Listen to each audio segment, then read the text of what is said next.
High student, আজকে আমরা class 10 organic chemistry দ্বিতীয় ক্লাস।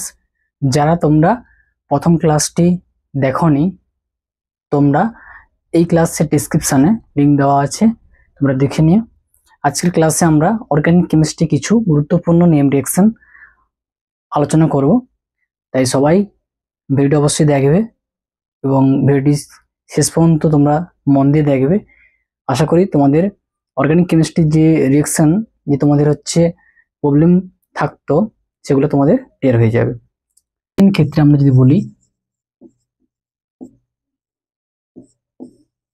রিএজেন্ট কি থাকছে, এক হচ্ছে কি নিকেল হাইড্রোজেন এবং 200 ডিগ্রি সেলসিয়াস তাপমাত্রা।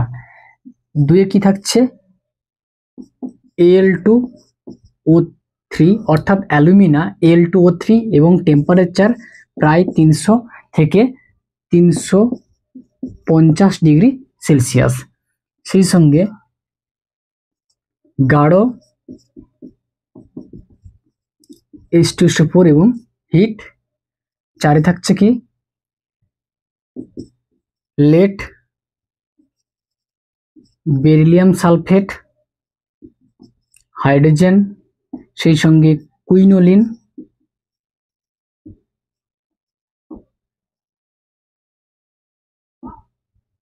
কিংবা এক্ষেত্রে থাকছে লেড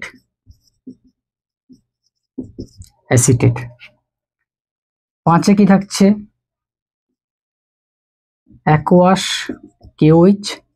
ছয় থাকছে লঘু শীতল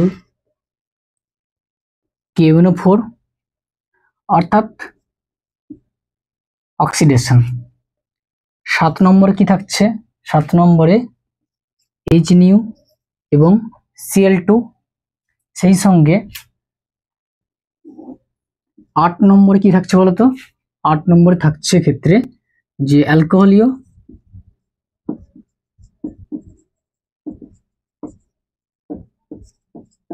কেওইচ। 9 নম্বরে কি বলতো, 9 নম্বর থাকছে সোডিয়াম হাইড্রোক্সাইড। অ্যাকুয়াস ফর্মে থাকবে।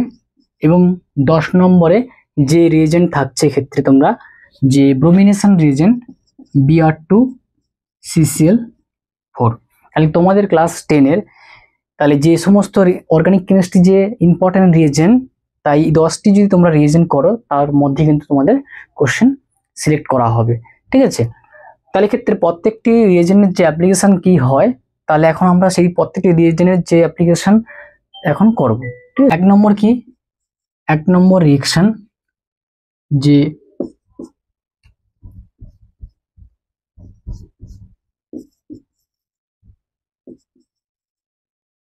প্রতিস্থাপন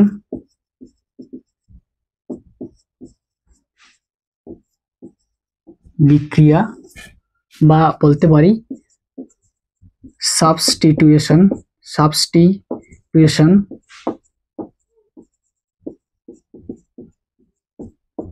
রিঅ্যাকশন। তাহলে ক্ষেত্রে যদি বলা হয়, যদি আমরা কম্পাউন্ড হিসেবে ধরি অর্গানিক কম্পাউন্ড মিথেন, সেই সঙ্গে যদি আমরা রিএজেন্ট ব্যবহার করি যে ক্লোরিন এবং সেই সঙ্গে সূর্যালোক HNU, তাহলে ক্ষেত্রে কি ঘটতে পারে বলতো, তাহলে এই যে রিঅ্যাকশন প্রতিস্থাপন বিক্রিয়া এটা হচ্ছে কি free radical reaction. Free radical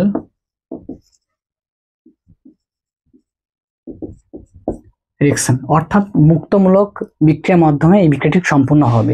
তাহলে ক্ষেত্রে কি দেওয়া আছে ক্লোরিন এবং হচ্ছে মিথেন। তাহলে মিথেনের ক্ষেত্রে কি থাকছে 4টি CH বন্ড থাকছে এবং হাইব্রিডেশন থাকছে কি sp3 এবং 4টি সিগমা বন্ড থাকছে। তাহলে এক্ষেত্রে একটি ক্লোরিন রেডিক্যাল দ্বারা একটি কিন্তু হাইড্রোজেন প্রতিস্থাপিত হবে। ফলে ক্ষেত্রে তাহলে বিক্রিয়া যতক্ষণ না পর্যন্ত হাইড্রোজেনের ক্ষেত্রে শেষ না হয় ততক্ষণ পর্যন্ত কিন্তু বিক্রিয়া কিন্তু মানে চলতে থাকবে। তাহলে ক্ষেত্রে পরপর যদি দেখা যায় যে প্রত্যেকটি স্টেপ, তাহলে এই মিথেন যদি ফাইনাল স্টেপে অর্থাৎ 4টি মাত্র স্টেপে সম্পূর্ণ হবে বিক্রিয়া প্রতিস্থাপন বিক্রিয়াটি। ফলে ফাইনাল স্টেপে কি 4টি যে হাইড্রোজেন পরমাণু প্রতিস্থাপিত হবে ক্লোরিন পরমাণু দ্বারা এবং ফাইনাল প্রোডাক্ট কি উৎপন্ন হবে ক্ষেত্রে যে ক্লোরোফর্ম। তাহলে এই ক্ষেত্রে মিথেনের প্রতিস্থাপন বিক্রিয়ায় প্রথম কি মিথিলিন ক্লোরাইড এবং প্রথম হচ্ছে কি তাহলে মিথেনের প্রতিস্থাপন বিক্রিয়ায় প্রথম যে কম্পাউন্ড উৎপন্ন হবে তার নাম হচ্ছে কি মিথাইল ক্লোরাইড, এবং মিথাইল ক্লোরাইডের সঙ্গে যদি ক্লোরিন এবং H2 বিক্রিয়া করে তাহলে কিন্তু উৎপন্ন হবে মিথিলিন ক্লোরাইড, এবং উৎপন্ন মিথিলিন ক্লোরাইডকে যদি আবার ক্লোরিন এবং সূর্যালোকের উপস্থিতি যদি বিক্রিয়া ঘটে তাহলে সেক্ষেত্রে কি উৎপন্ন হবে বলতো, তাহলে সেক্ষেত্রে ক্লোরোফর্ম। তাহলে ক্লোরোফর্মের সঙ্গে যদি সূর্যালোকের উপস্থিতিতে ক্লোরিন অণু যদি বিক্রিয়া করে তাহলে সেক্ষেত্রে কি ঘটতে পারে, ফাইনাল প্রোডাক্ট কার্বন টেট্রাক্লোরাইড, যার সংকেত হচ্ছে CCl4। তাহলে ফার্স্ট কি ঘটতে পারে এক্ষেত্রে, যে CH3Cl, তাহলে এর নাম হচ্ছে কি মিথাইল ক্লোরাইড। এর পরের স্টেপে, স্টেপ 2 তে যদি আবার পুনরায় ক্লোরিন এবং H2 দেওয়া হয় তাহলে কি হবে, এখান থেকে একটি হাইড্রোজেন প্রতিস্থাপিত হবে ক্লোরিন দ্বারা, তার উৎপন্ন হবে কি CH2Cl2, যার নাম কি হচ্ছে মিথিলিন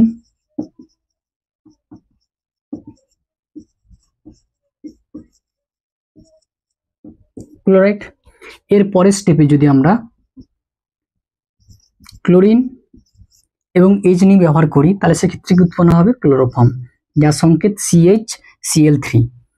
এবং তারপরে ফাইনাল স্টেপ অর্থাৎ চতুর্থ নম্বর স্টেপে, ফোর্থ স্টেপ, যদি পুনরায় যদি ক্লোরিন এবং সূর্যালোকের উপস্থিত থাকে তাহলে সেক্ষেত্রে কি, যে একটি যে লাস্ট যে হাইড্রোজেন যুক্ত আছে কার্বনের সঙ্গে, সেই হাইড্রোজেনটি অপর একটি ক্লোরিন পরমাণু দ্বারা প্রতিস্থাপিত হবে, দিলে ক্ষেত্রে ফাইনাল কি থাকছে CCl4।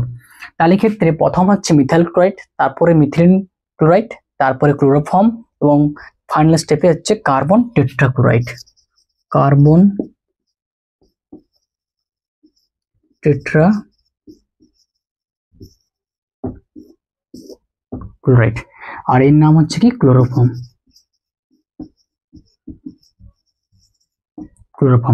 তাহলে ক্ষেত্রে কি প্রত্যেকটি স্টেপে অর্থাৎ প্রতিবারে কিন্তু এক্ষেত্রে প্রত্যেকটি ধাপে বলতে পারি যে এক অণু করে HCl নির্গত হবে বা উৎপন্ন হবে। তাহলে মোট 4টি স্টেপের মধ্যে 4 অণু HCl উৎপন্ন হবে, এবং এক্ষেত্রে প্রত্যেকটি স্টেপে কিন্তু একটি করে ক্লোরিন দ্বারা একটি হাইড্রোজেন কিন্তু প্রতিস্থাপিত হবে। তাহলে ক্ষেত্রে বলতে পারি যেখানে বাই প্রোডাক্ট কি থাকছে, HCl,